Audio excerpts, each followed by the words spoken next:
Hi! In front of me is Motorola Moto G42, and today I would like to show you how you can add face data on this smartphone.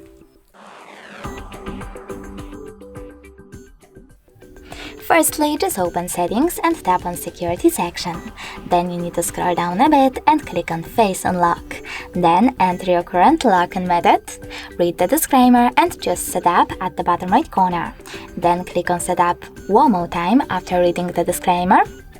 And remember to keep your face in frame.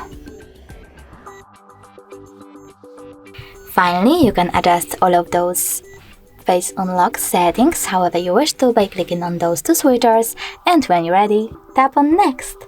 Then select Done, and now when I turn off my screen and then turn it back on,